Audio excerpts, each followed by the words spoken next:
Hello friends, welcome in Guru channel. मैं जितेंद्र कुमार सिंह। आज हम बात करने वाले बहुत ही इंपॉर्टेंट टॉपिक के बारे में, preamble of the Indian constitution.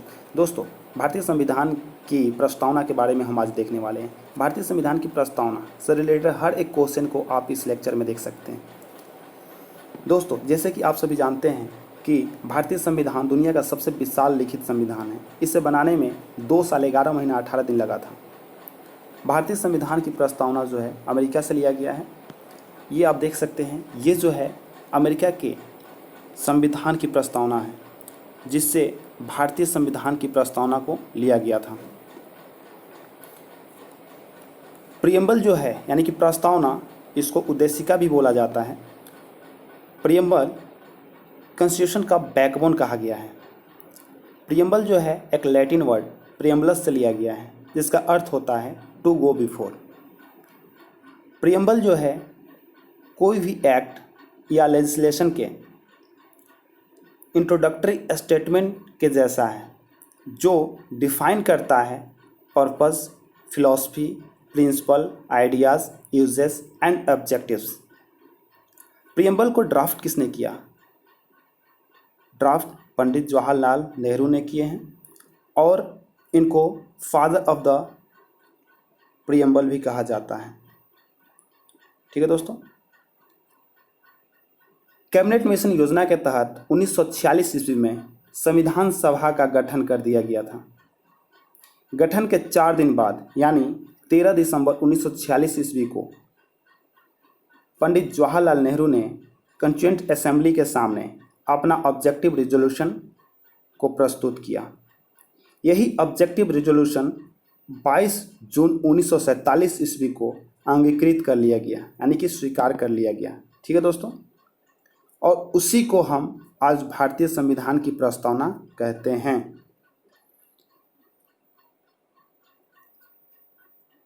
अभी तक प्रस्तावना को एक बार अमेंडमेंट किया गया है।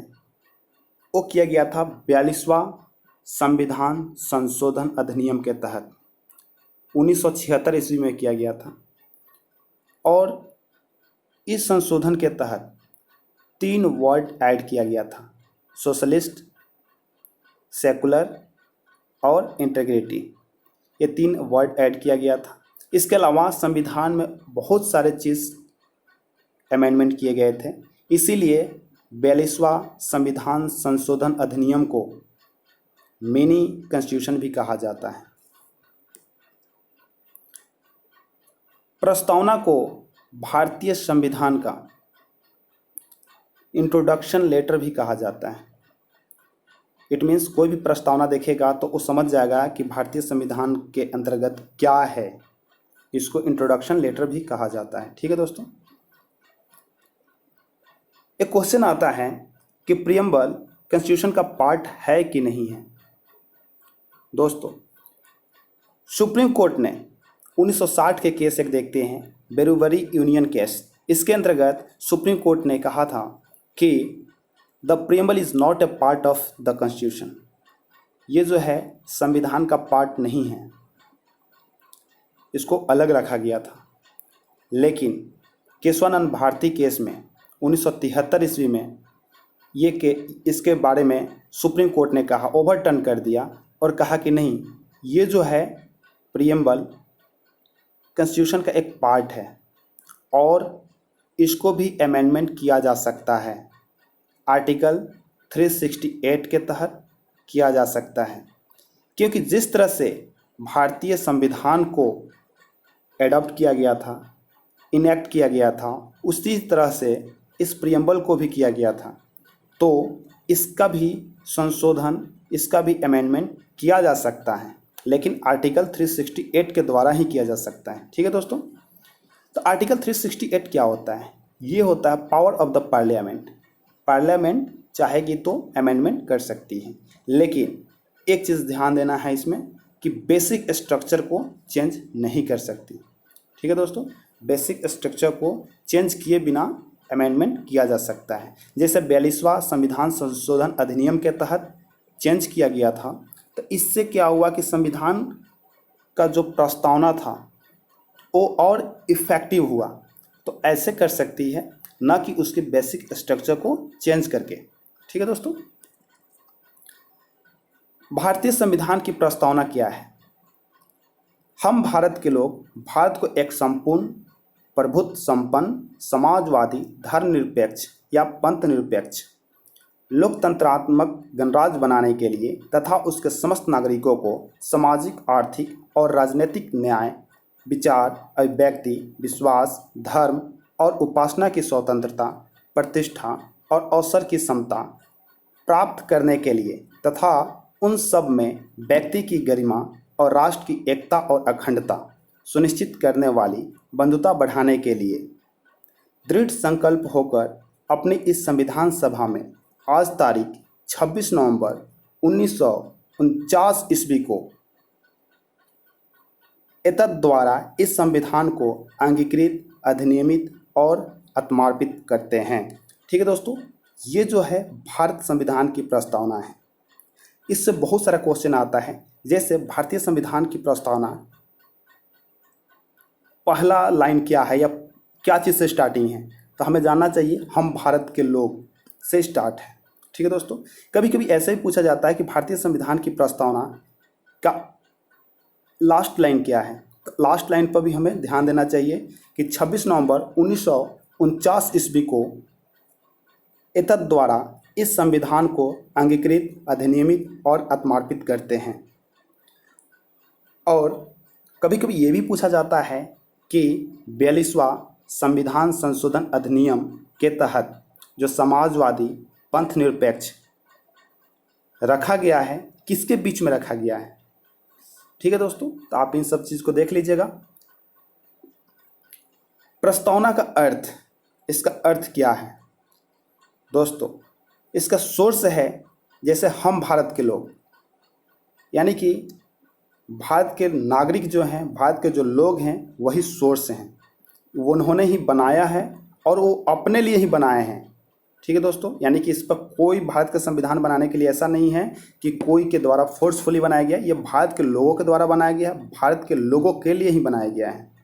ठीक है दोस्तों, तो इसका सोर्स है संविधान के अधिकार का स्रोत भारत के लोगों के साथ सम्मिलित है।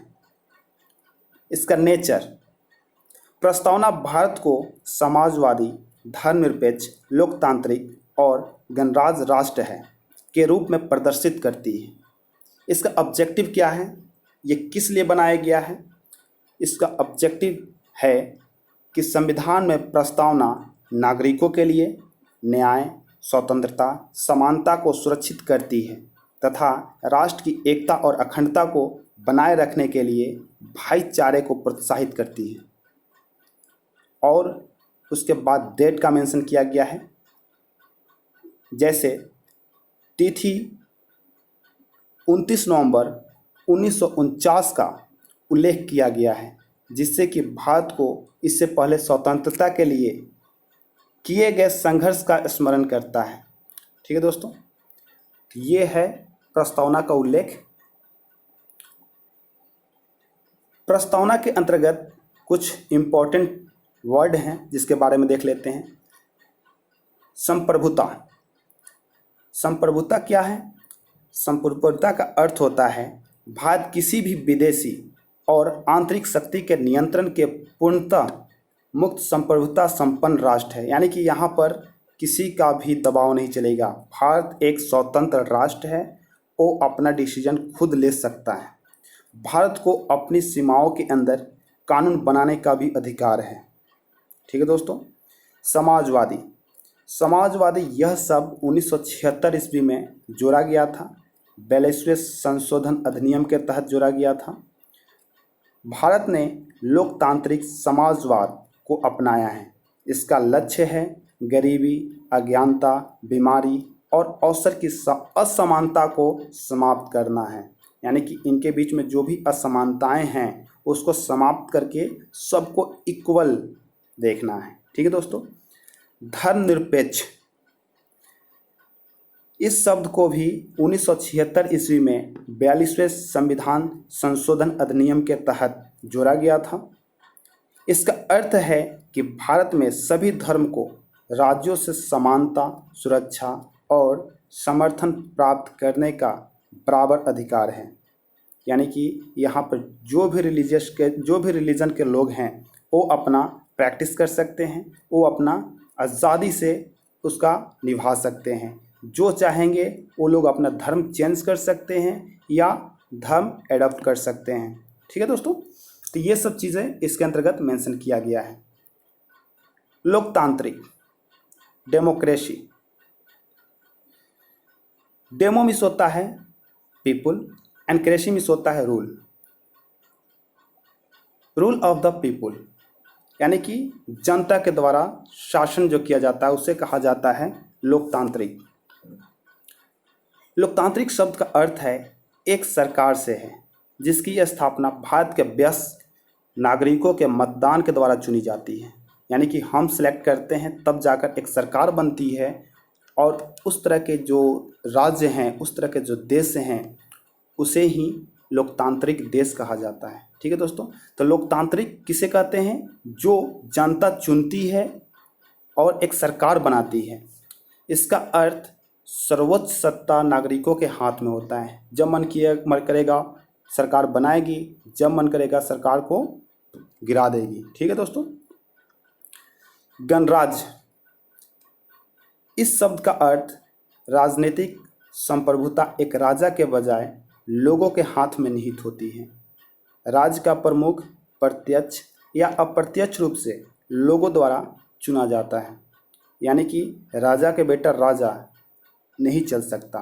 गणराज्य का मतलब है कि ये जो है लोगों के हाथ में रहता है कि किसको क्या बनाना है, किसको सेलेक्ट करना है, किसको सेलेक्ट नहीं करना है। ये जो होता है प्रत्यक्ष भी हो सकता है, अप्रत्यक्ष भी हो सकता है। ठीक है दोस्तों। अब आता है कि प्रियम्बल को कितने बार अमेंडमेंट किया गया है। प्रियम्बल को अभी तक मात्र एक बार अमेंडमेंट किया गया है, 18 दिसंबर 1976 को। और इस अमेंडमेंट में सोशलिस्ट, सेकुलर और इंटीग्रिटी 3 वर्ड को ऐड किया गया था। फादर ऑफ प्रियम्बल, प्रियम्बल के फादर किसे कहा जाता है? जनक किसे कहा जाता है? जवाहरलाल नेहरू को कहा जाता है, क्योंकि उन्होंने ही इसको लिखा था। ठीक है दोस्तों, इन्होंने ही इसको ड्राफ्ट किया था, इसलिए प्रियम्बल का जो है जनक कहा जाता है।